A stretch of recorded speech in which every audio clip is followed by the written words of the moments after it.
Stop doing the things that you know are wrong that you could stop doing. Right? So it's a fairly limited attempt. First of all, we're not going to say that you know what the good is or what the truth is in any ultimate sense. But we will presume that there are things that you're doing that for one reason or another you know are not in your best interests. There's something about them that you just know you should stop. They're kind of self-evident to you. Other things you're going to be doubtful about. You're not going to know which way is up and which way is down. But there are things that you're doing that you know you shouldn't do. Now some of those you won't stop doing for whatever reason. You don't have the discipline, or maybe there's a secondary payoff, or you don't believe it's necessary, or it's too much of a sacrifice, or you're angry or resentful or afraid, who knows. So forget about those for now. But there's another subset that you could stop doing. It might be a little thing. Well, that's fine. Stop doing it and see what happens. And what'll happen is your vision will clear a little bit.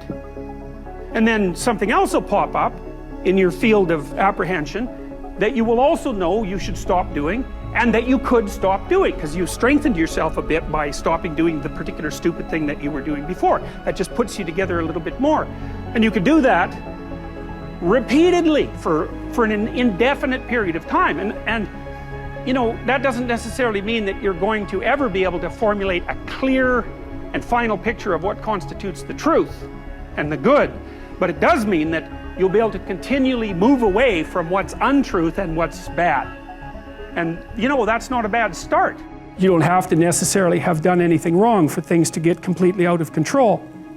It's a terrifying doctrine, but it's not a hopeless doctrine, because it still says that there's a way forward, there's a pathway forward, and the pathway forward is to adopt a mode of being that has some nobility, so that you can tolerate yourself and perhaps even have some respect for yourself as someone who's capable of standing up in the face of that terrible vulnerability and suffering, and that the pathway forward, as far as the existentialists are concerned, is by, well, certainly by the avoidance of deceit, particularly in language, but also by the adoption of responsibility for the conditions of existence and some attempt on your part to actually rectify them.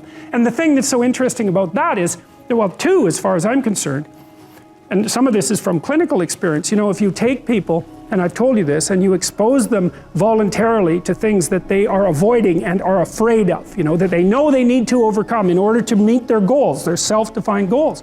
If you can teach people to stand up in the face of the things they're afraid of, they get stronger. And you don't know what the upper limits to that are, because you might ask yourself, like, if for 10 years, if you didn't avoid doing what you knew you needed to do, by your own definitions, right, within the value structure that you've created, to the degree that you've done that, what would you be like?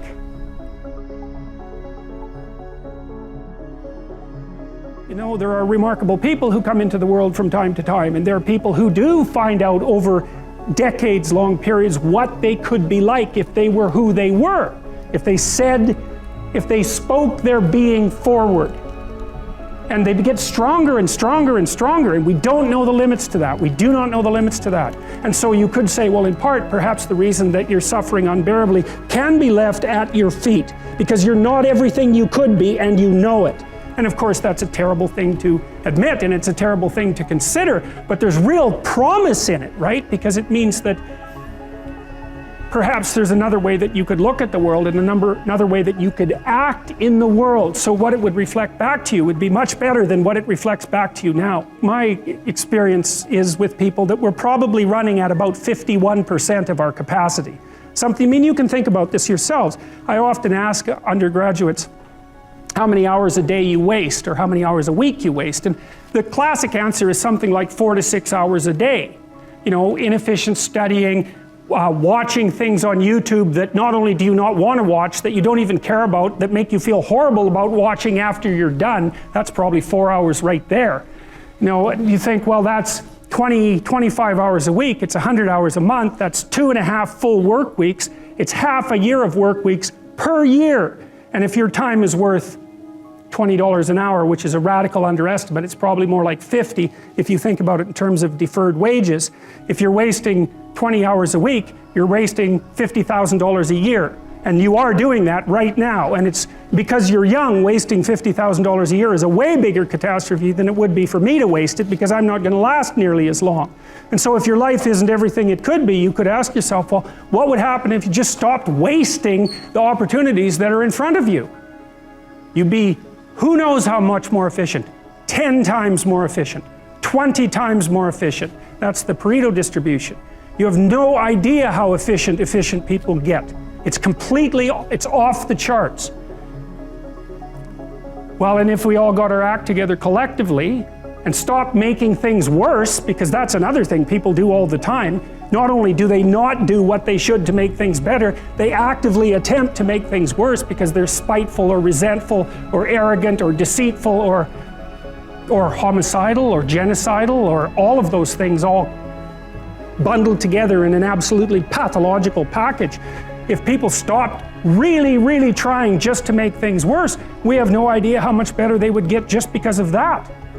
So there's this weird dynamic that's part of the existential system of ideas between human vulnerability, social judgment, both of which are major causes of suffering, and the failure of individuals to adopt the responsibility that they know they should adopt. It isn't merely that your fate depends on whether or not you get your act together and to what degree you decide that you're going to live out your own genuine being. It isn't only your fate, it's the fate of everyone that you're networked with. And so, you think, well, there's 7 billion people in the world. We're going to peak at about 9 billion, by the way, and then it'll decline rapidly, but 7 billion people in the world, and who are you? You're just one little dust mote among that 7 billion, and so it really doesn't matter what you do or don't do, but that's simply not the case. It's the wrong model, because you're at the center of a network. You're a node in a network. Of course, that's even more true now that we have social media. You'll know 1,000 people, at least, over the course of your life. And they'll know 1,000 people each, and that puts you one person away from 1 million, and 2 persons away from 1 billion. And so that's how you're connected, and the things you do, they're like dropping a stone in a pond. The ripples move outward, and they affect things in ways that you can't fully comprehend, and it means that the things that you do and that you don't do are far more important than you think. And so if you act that way, of course, the terror of realizing that is that it actually starts to matter what you do. And you might say, well, that's better than living a meaningless existence. It's better for it to matter. But I mean, if you really asked yourself, would you be so sure if you had the choice? I can live with no responsibility whatsoever. The price I pay is that nothing matters. Or I can reverse it and everything matters. But I have to take the responsibility that's associated with that.